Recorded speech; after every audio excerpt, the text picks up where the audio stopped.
한화 이글스에서 심우준 선수의 보상 선수로 한승주를 선택한 KT 위즈는 엄상백 선수의 보상 선수로 누구를 지명하게 될지 관심이 모아지고 있는데요.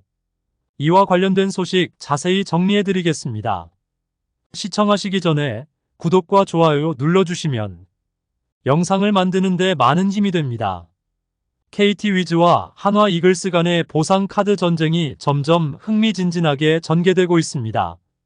현재 KT 위즈는 한화에서 선택할 수 있는 보상 선수 카드 한 장을 더 가지고 있는데요. 과연 KT가 어떤 선수를 선택할지 팬들의 관심이 집중되고 있습니다. 이번 오프시즌은 10개 구단 팀들이 발빠르게 FA 시장에서 움직이는 가운데 한화 이글스 자유계약 선수 영입 소식은 FA 시장의 열기를 한껏 끌어올렸습니다. 시장이 열리자마자 한화는 예상을 뛰어넘는 대규모 투자를 단행하며 야구계를 놀라게 했는데요.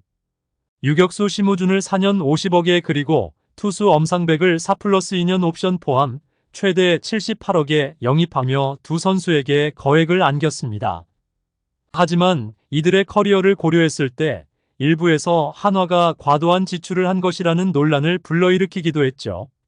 이로 인해 심우준과 엄상백의 실적이 FA 계약 금액만큼의 가치를 증명할 수 있을지에 대한 회의적인 시각도 적지 않은데요. 하지만 한화의 적극적인 배팅은 팀 전력을 단기간에 끌어올리겠다는 강한 의지를 보여주며 이번 FA 시장에서 가장 화제가 된 구단 중 하나로 자리 잡았습니다. 이제 남은 관심사는 KT가 보상 선수로 어떤 카드를 꺼낼지인데요. 한화는 전력을 얼마나 유지할 수 있을지, 그리고 KT 위즈는 얼마나 전력을 강화할 선수를 영입할 수 있을지 고민에 빠지게 되었습니다. 이로 인해 이 보상 카드 선택은 두 팀 간의 전략적 싸움에서 중요한 분수령이 될 것으로 보이는데요. 한편 심우준 선수와 엄상백 선수 모두 FA B등급에 해당하여 한화는 보상 선수와 해당 선수의 직전 연봉 100%를 KT 위즈에 지급하는 부담을 안게 되었습니다. 이로 인해 한화는 영입의 기쁨을 만끽하는 것도 잠시 보상 선수 유출로 인한 전략적 손실에 대비해야 하는 상황에 처했는데요. 보상 절차는 먼저 심우준에 대해서 진행되었습니다. KT 위즈는 이 과정에서 투수 한승주를 선택했는데요. 한승주 선수의 선택은 많은 이들에게 예상 밖의 전개로 받아들여졌습니다. 그는 강인한 체격에서 발휘되는 뛰어난 속구 덕분에 주목받지만 곧 상무로 이입대가 예정되어 있어 당장 팀에서 활용하기 어려운 상황입니다. 그의 복귀는 2026년 중반까지 기다려야 가능할 것으로 보여지는데요. 즉시 전력 강화에 기여할 수 없는 선수를 영입하는 것은 결코 쉬운 결정이 아니었죠. 특히 이강철 감독과 나도현 단장에게는 당장 다음 시즌의 성적이 중요할 수밖에 없는데요. 프로스포츠의 세계에서는 감독과 단장의 위치가 언제나 불안정할 수 있으며 대부분의 리더는 단기 성과에 초점을 맞추는 경향이 강합니다. 이러한 배경 속에서 한승주 선수를 선택한 것은 KT 위즈가 보여준 전략적 결단으로 해석될 수 있는데요. 이 결정은 단기적 성과보다는 팀의 장기적인 구성과 발전을 고려한 것으로 보입니다. 장기적으로 팀의 깊이와 다양성을 강화하고자 하는 KT 위즈의 의도가 엿보였는데요. 프로스포츠의 경영에서는 이와 같은 장기적 전략이 필수적이며 KT 위즈의 이번 선택은 그들이 팀의 미래에 대한 투자를 감행한 것으로 보였습니다. 이런 접근 방식은 팀이 장기적으로 경쟁력을 유지하고 성장해 나가는데 중요한 역할을 할 것으로 예상되는데요. 이는 다른 팀들에게도 중요한 사례로 남을 수 있으며 장기적 성장과 안정성을 도모하려는 다른 구단의 전략에도 영향을 줄 수 있을 것으로 보입니다. 한편 한승주 선수의 선택은 야구계에서 상당히 현명한 결정으로 평가받고 있는데요. 비록 그가 이번 겨울에 군 복무를 시작할 예정이지만 그의 기량과 인성을 고려할 때 장기적으로 KT 위즈의 큰 자산이 될 것으로 기대되고 있습니다. 한승주는 뛰어난 잠재력을 갖춘 선수로서 그의 향후 발전 가능성은 KT 위즈가 중장기적으로 누릴 수 있는 중요한 이점 중 하나인데요. 또한 엄상백에 대한 보상 선수 선택 과정도 남아 있습니다. 한화는 한승주를 보상 선수로 내준 뒤 다시 한번 KT에 25명의 보호 선수 명단을 제출해야 합니다. 이 명단 제출의 마감 기한은 16일로 정해져 있죠.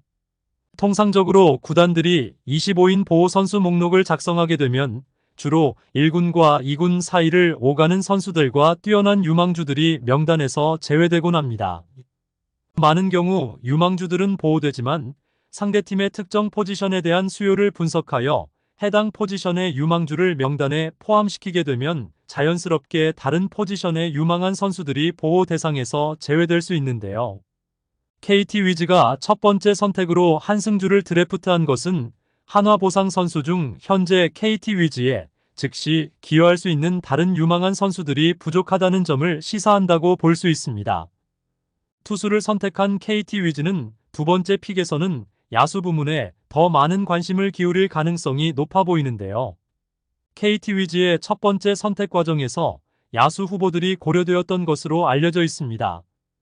실제로 일부 내부에서는 야수를 우선적으로 선택해야 한다는 의견도 제시되었는데요. 먼저 이진영 선수는 컨택 능력을 제외하고 파워, 수비, 주력, 어깨의 강점을 갖춘 사툴 플레이어입니다. 2022 시즌에 팀을 옮긴 후 그는 뛰어난 장타력을 바탕으로 5월에 화려한 활약을 펼쳐 관심을 모았는데요. 2023 시즌에는 그간 숨겨져 있던 선구안이 크게 향상되면서 한화 외야진에서 유일하게 거의 풀타임을 뛰었고 의미 있는 타격 성적을 남기는데 성공했습니다. 이진영 선수의 이러한 변화는 그가 지닌 잠재력을 최대한 활용했음을 보여주었는데요. 초기의 성공 이후 성적이 급락했음에도 불구하고 그는 결국 자신의 기술적인 측면을 개선하여 프로 무대에서 꾸준히 발전할 수 있는 가능성을 입증했습니다. 하지만 2024 시즌 부상으로 1군 말소가 되기도 하면서 한화전력에 결정적 도움을 주지 못했습니다. 한편 김인환 선수는 일변도의 풀스윙을 통해 때때로 화려한 장타와 배럴 타구를 선보일 수 있는 가능성을 지니고 있으나 야구 선수로서 필수적으로 갖춰야 할 기본적인 기술, 툴, 그리고 야구 지능이 부족하여 이러한 장면이 자주 나타나지 않는데요. 소극적인 경기 태도와 열악한 클러치 상황에서의 능력과 수비 및 주루 능력의 결여도 그의 약점으로 드러납니다. 김인환 선수는 자신의 스타일과 기술을 크게 변화시키기 어려운 시기에 도달했으며 이는 그의 경력에 있어 중대한 도전이 될 수 있는데요. 한화 이글스가 엄상백의 보상 선수로 내놓으면 좋을 것 같은 선수는 누가 있을까요? 여러분들의 생각은 어떠신가요? 댓글로 여러분의 의견을 알려주세요. 영상을 시청해주셔서 대단히 감사드리며 선수들의 소식을 계속 듣고 싶으시다면 구독과 좋아요를 부탁드립니다.